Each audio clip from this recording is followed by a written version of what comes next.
The following story has been brought to you by StoriesToInspire.org.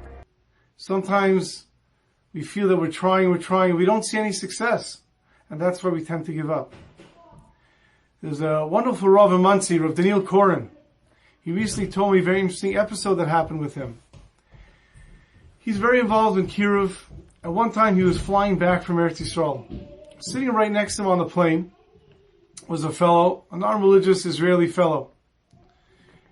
And in the middle of the plane ride, it was time to daven. So Rav Koren takes out his tefillin. He starts to put on his tefillin. And he davens. When he finishes davening, he turns to the fellow next to him and says, "Sir, would you like to put on the tefillin?" Okay, so no, it's okay. And Rav Koren says, why not? You should try. Put on tefillin. It's a big thing. The guy politely declines. And Rav Koren saw that it's the time to stop. So he doesn't say anything. They get their food, he eats, and Rav Koren drifts off to sleep. He wakes up a little while later, and sure enough, the fellow next to him is wearing tefillin. And now Rav Koren's very surprised. He looks and he sees they're not his tefillin. So when the person next to him finishes davening, and he takes off the tefillin, he turns to him and says, "Whose tefillin are these?" He says, "Oh," and he points to the guy next to him by the aisle seat. He goes, "They're his." He says, "Really? Why did you decide to put them on?" "Well, he asked me to." And now Rav Koren felt very bad. He said, I'm in Kiruv. This is my job. I couldn't get the person next to me to put on tefillin. I wonder what he did. How did he do it? He waited a little while until the fellow next to them in the middle got up and he walked around the plane. And then he turns to the person at the aisle seat and says, "Sir, could you tell me? How did you get him to put on the tefillin? I tried. I couldn't get it. What did you do?" "I don't know. I just asked if he wants to put it on." He said, "Yes, sir." He put it on. And now Rav Koren really felt bad. He said, maybe I'm in the wrong line of work.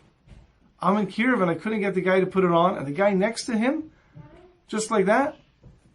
And the whole flight, he just didn't feel good about himself. As they were landing, he turns to the guy next to him and says, "I'm sorry, sir, but I have to ask you. Why did you put on the tefillin? I mean, I asked you if you want to put them on. You said no. Why, when he asked you, did you say yes?" So, I'll tell you the truth. When you asked me to put them on, I had no interest. When the person next to me asked me to put them on, I said, I'm over 30,000 feet in the air. If the guy on the right side has asked me to put on tefillin, and then the guy on the left side of me is asking me to put on tefillin, that's a simon, that's a sign from heaven. I better put them on. And Rav Koren felt much better, because he realized that his request did something. It accomplished something. Because his first request was what allowed the fellow's second request to be the second. You can't walk into the store and you see something, buy one, get the second half off, and tell the person, "Okay, I just want to buy the second one." It doesn't work. You have to buy the first one, only then could you buy the second one.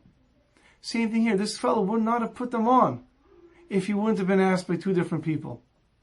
And therefore, Rav Koren's request accomplished something. And this is so often what happens to us. We work on something and we don't see that we're successful. We don't see any movement. We don't see any success. That's not true. There's always success. Enjoyed this story? Come again. Bring a friend. StoriesToInspire.org